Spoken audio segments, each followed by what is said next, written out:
character's popularity, right, which is linked to the performance that Hiddleston has put on consistently with this character. right, His first appearance, paper thin. yeah, But Hiddleston brought a whole lot of life, a lot of charisma to this character. So they decided to keep him on because he would have gone the same way Red Skull went, Ironmonger went. right. Pretty much every Marvel villain has just been chopped off. Right. You see, I think one of the things that defines Loki as a character is his relation to Thor. And this is something that they play very well with here. Yeah, right. and they play with it here because once Thor is not interested in Loki, he's more interested in Asgard on a grander scale. Then Loki is also in a strange place. If my brother does not hate me, who am I? You know, exactly. Right. Because Thor's like, yeah, okay, whatever. And so then that sets up an interesting dynamic. Similarly, Hela's arc, Hela's identity is in relation to her brothers and to her father. And so I think those are all kind of interesting things that Waititi definitely explores. Right. Because, I mean, in the end, Thor is like also about families, right? Right. Exactly. It is. Yeah. And then also, just to touch on the thing you said about her kind of being kind of Trump in a way, Taika seems to be very interested in the idea of refugees as well. And obviously, you know, being a person of color from New Zealand, he's very aware of those kind of things, and it's something that I think he definitely touches on. I thought that was really interesting to kind of set up the Asgardians as refugees. Yeah, and the way this ends, like, because I've heard a few people like knock this movie for its comedy. Oh, yeah. And I mean, I don't get the argument that a movie is too funny. Like once, like the movie is funny, but yes, like that does not ever underscore from like what it's trying to say. Like it is very well balanced. Well, but it's well balanced. Like the comedy is naturally within what is happening with these other stories. Almost some of it is actually kind of a tragic comedy. But for a movie that was a comedy, this movie ends in a very dark way. Yeah. Well, going forward, like where does this franchise go after actually having its first successful film out of 3? Like, I think where do they go now? I think that's part of what makes this movie work so well too. Is that from here there are so many places that they can go. Like this movie ends with like pretty much that you're Asgardians on a ship, getting ready to go off to wherever. Like it's an open road for your character to explore many things. Marvel will genuinely take this in a similar tone, feel, direction that has worked in this instance. Because if it takes 2 bites at the cherry to make a good film, it takes 2 bites at the cherry to make a good film. Because the first 2 movies are not, in my opinion, good films. Yeah, the first one is okay, and the second one is terrible. Yeah. Arguably the worst Marvel movie. Yeah. Well, I don't think like Marvel is like I think like Thor. It's an Incredible Hulk. Oh my god. Well, I mean, in terms of thinking from Incredible Hulk, we if you place the Marvel movies, the Marvel cinematic universe as we know it now, from Iron Man 1 to now. So that's when I said 10 years. Right. Then you don't count in the Hulk, right? So, and if you count from Iron Man to now, I would argue that the second movie is by far, the Thor movie is by far the worst. Even worse in a way than Iron Man 2 or Iron Man 3. Because those movies, as movies, while they upset you as a fan, as movies still kind of are not terrible. Yeah. The Iron Man 3 movie is not really an Iron Man movie per se, but as a movie, it keeps going. It feels like Kiss Kiss Bang Bang. It is. Kiss Bang Bang. But the second Thor movie is just, as a movie, is really dreadful. Bad, But I don't think that. I think like this is at the end of this road, like where we're now reaching phase 4. What they've done is pretty much they've managed to course correct a character like Thor. So don't get your hopes up though. Kevin Feige has said pretty much that Avengers Infinity War is the end of the road in a lot of ways. With a lot of those guys, with RDJ, Hemsworth, pretty much all the Chris's, I think, except Pratt. Their contract is reaching an end. Right. With however, like however the Asgard story wanted to duck out from before. Yeah, you know, because he was gonna. I think he was ready to duck out, but like he stayed because of what was happening. All the ideas that you heard coming out of this third film. Plus, Marvel has paid out a truckload of money to Robert Downey Jr. probably because of his talented agent. So they're looking. I think with Infinity War, they're looking to literally change direction. So it's kind of sad that they finally gone Thor right at like Disney at the end. of the road. Yeah. But Disney has the cash. Well, this is the thing. Like if like Chris Hemsworth decides to go, like their contracts could get renewed. Mm-hmm. But if they do decide to continue, there is always the possibility of them continuing with someone like Valkyrie. And I think that she's proven in this film that she's a strong enough player to move. She's already asked for Valkyrie. You could do Loki. You could do. Also know one of the things that keeps people coming back to these movies. The average audience isn't that cool.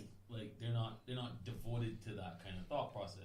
You might get one film out of it. You would think not, but then they were able to take a franchise that no one knew outside of comics, like Guardians of the Galaxy, and sell it to. They're continuously able to take characters that people are not looking for and just make them great. Like who would have thought that Ant-Man would have exactly competed? For example, again, my thing with that is like Ant-Man ties back into the universe, and I feel like if like Marvel is like most big corporations, I don't think Marvel's a brave company.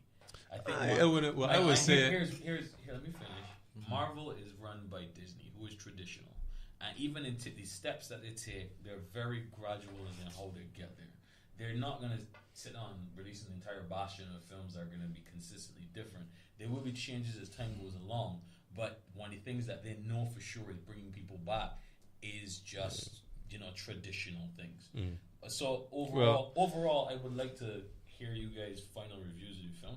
Well, here's the thing, like, going back to what you said, like, the thing about, the film like Ant-Man, aside from them just taking a character that people were not been looking for in comics and making it work, the reason that works is because they have a guideline. Like, they have a character like Ant-Man, you will go to watch that movie because, these films are all leading to an end goal. These films are all leading to, like, that Infinity War thing. So they're not just films that exist on their own.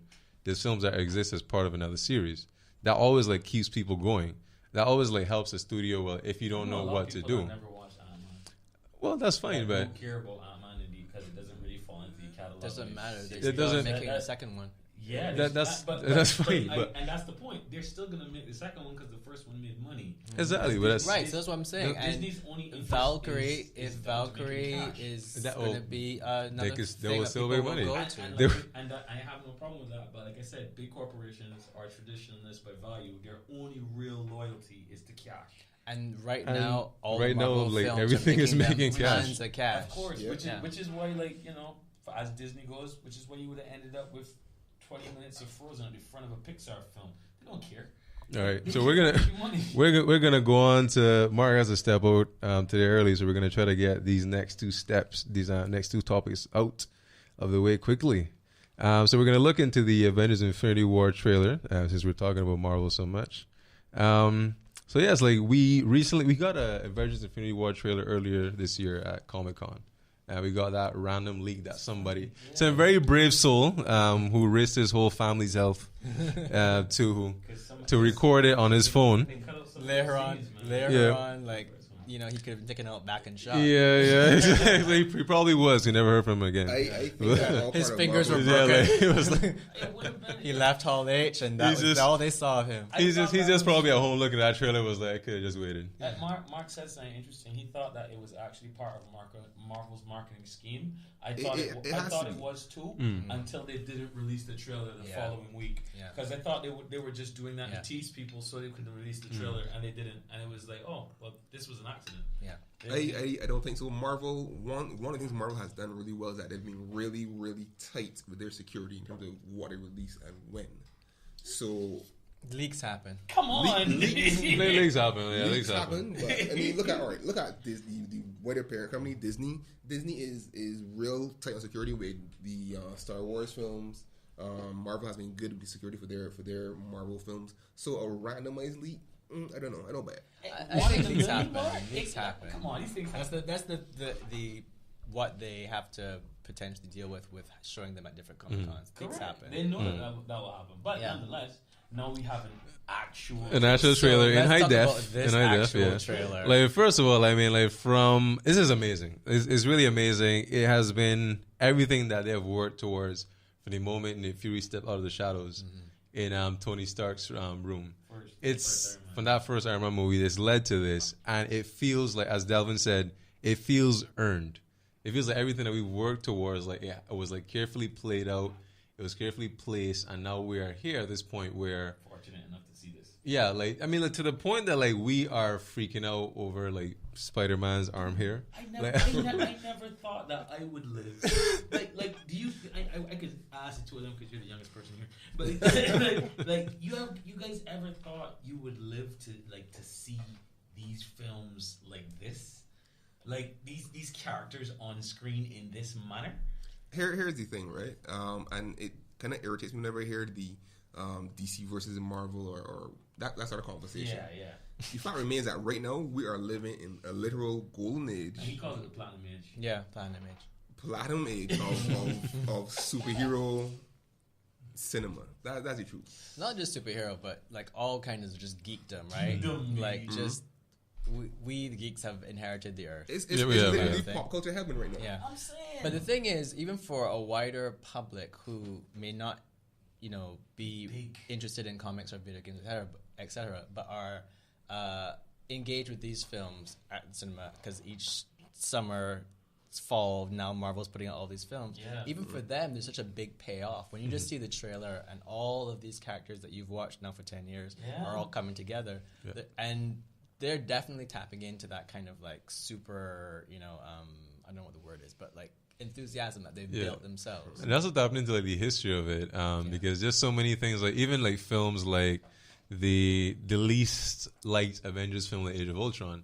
There's so many things that happen in this film that they call back to here, and they still feel like it still feel like it mattered, like the Vision and Wanda relationship. Like you see like Vision is now they're okay. So to see like Vision now, like his own I was skin. like, for people who have read the comics, there's a lot of like stuff that you're just like freaking out about. Isn't it interesting though how they have to very carefully mine the mythos in the comic books to create these cross sections where it's like, we want to do Infinity, but because we've done Infinity 4 times in the comics, we get a chance to be able to mine pieces from every single one and see which ones we can amalgamate so we can actually push our stories forward. Because in my mind, I'm like, this Wakanda Invasion thing, like, that wasn't there before.